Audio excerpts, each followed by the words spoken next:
During the hellscape that was the gaming market of the 2010s, we saw the market dominated by juggernauts.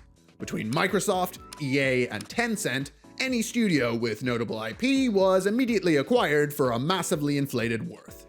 This had the unfortunate side effect of killing the AA industry wholesale. It's only natural. Your new corporate overlords just spent enough money to fill a Scrooge McDuck-sized vault on you and your IP. When that level of money has been bet on you, you had better give them an appropriate return on investment. The studios that were acquired weren't in a position to make even a mid-budget title, as these had no chance of the head honchos making their money back in a timely manner.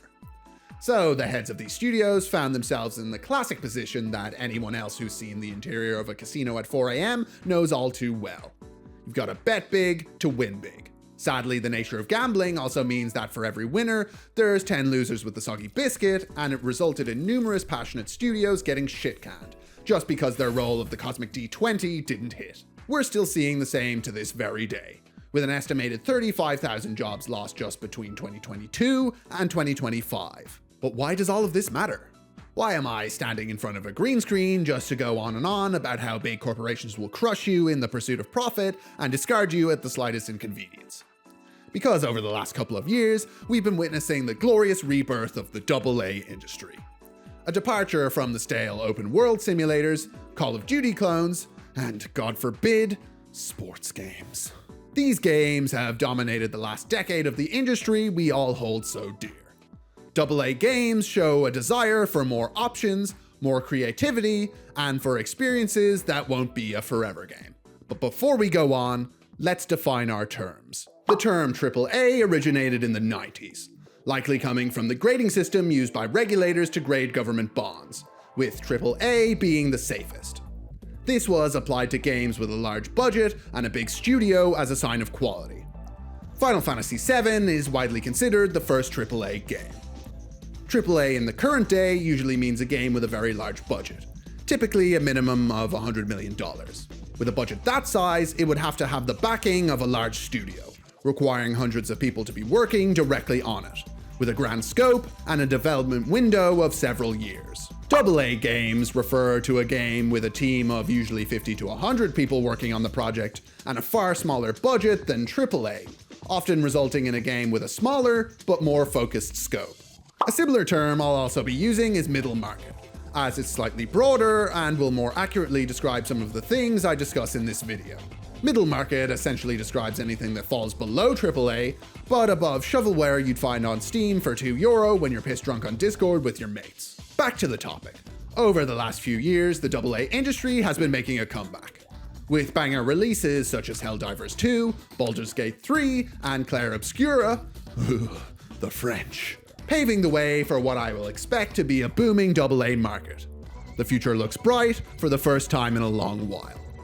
But is there any logic behind my claims that the market is booming? Well, here's something everyone's been waiting for. Stats! Helldivers 2 is a co-op online objective-based shooter, and if you don't mind my biased ass saying, one of the finest releases I've had the pleasure of playing in the past decade. Squadding with up to 3 other Helldivers to show the filthy bugs or socialist automatons the beauty that is a managed democracy. Engaging gameplay with 9 difficulty levels, and a community-wide progression towards liberating or defending planets from whichever enemy was illegally trespassing in Super Earth's pristine galaxy. Helldivers 2 was the 3rd highest selling game of 2024, according to outdated sources I can find online. Please keep your sources archived for the love of God, beating out the sports games that usually top the market each year. So, quick maths. At an average retail price of $60 and a reported 15 million copies sold, this works out at a very rough estimate of $900 million in revenue. With an estimated budget of $50 to $100 million, which to be charitable will take the upper end of at $100 million, this gives a return of 800%. Bobby Kotick would sacrifice his own grandmother on an altar to Moloch himself for returns like that. And that's even before considering Sony had to reach in with the decrepit hand of corporate greed and try to strangle the golden goose in its pen with the PSN account debacle. This had several side effects, most hilariously of which was making the game unavailable for purchase in a few countries you might have heard of. Another side effect was one of the most severe review bombings Steam has ever seen, and in a rare show of community rallying actually working, Sony backed down. It still remains unavailable for purchase in many countries, but hey, a dub is a dub. God, I love video games. But you know what's nothing like a video game? My 5-part comedy crime miniseries, Midlands Mayhem. You can watch it right now for free on midlandsmayhem.com. It's got tons of actions, it's got funny jokes, it's set in Ireland. Those are all things that people like, right? So we have a conservative estimate of the return that Helldivers made. Let's take a look at how the AAA industry did in that same year. Dragon Age Veilguard lost an estimated $100 million with a budget of $200 million. Big fucking oof. But it's a bit disingenuous to compare one of the best-selling games of the year with one of the gaming industry's most legendary flops. Let's compare with the best-selling game of 2025, reportedly Call of Duty Black Ops 6. With a budget of $700 million and at least 50 million copies sold, quick maths, again assuming a retail price of 70 USD, that gives us a return of $2.8 billion. That's a 400% return. Any investor that saw a return like that would immediately ejaculate themselves to death. While that's amazing, it's still exactly half the return on investment that Helldivers saw.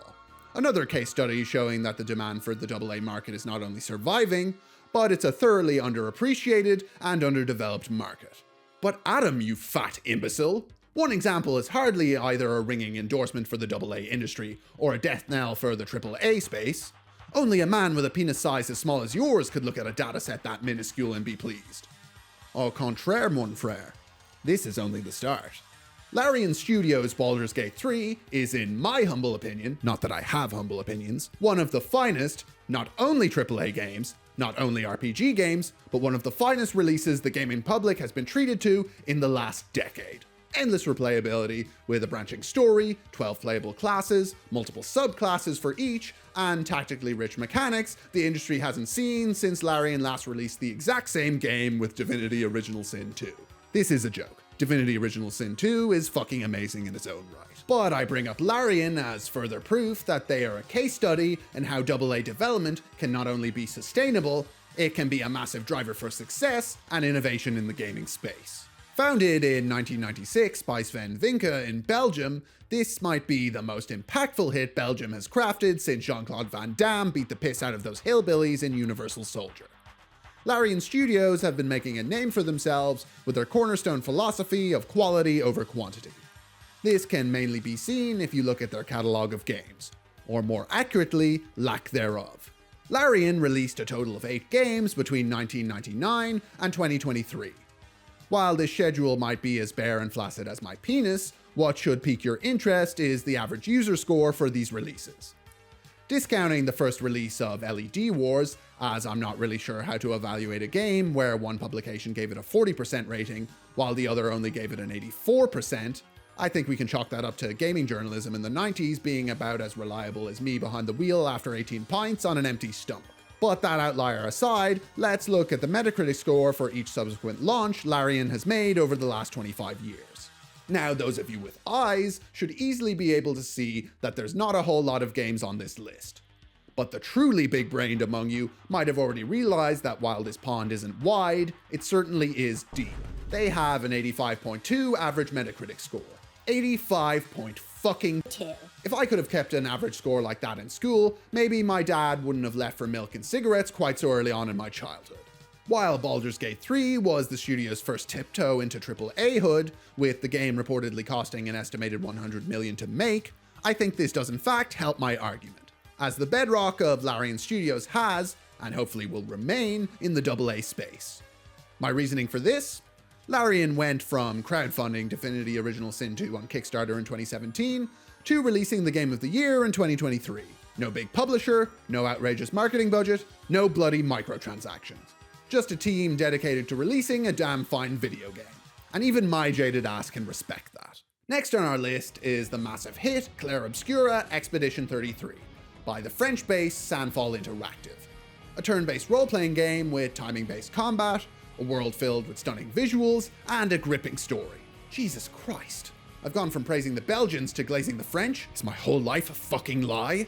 Released in April 2025, and with an estimated budget of $30 million, Expedition 33 has racked up 5 million sales in 6 months. More quick maths shows us a rough revenue of $250 million. $250 million?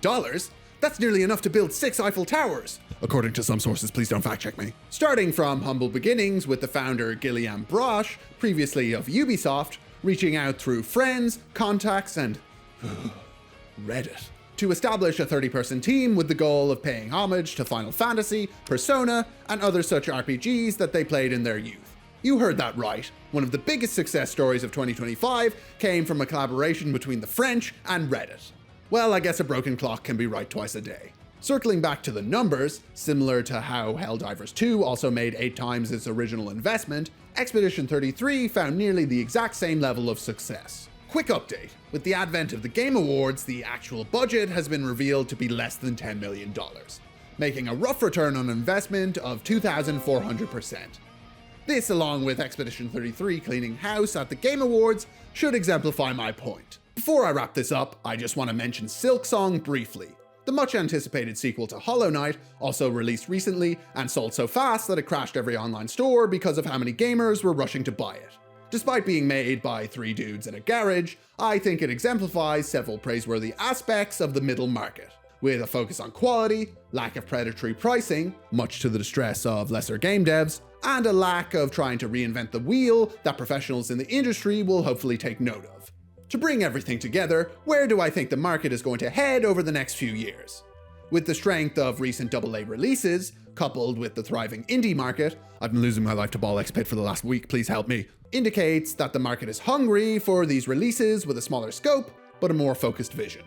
And we can be reasonably optimistic for the industry in the future, with opportunity for more studios to be at a AA scale, giving us more variety as the consumer.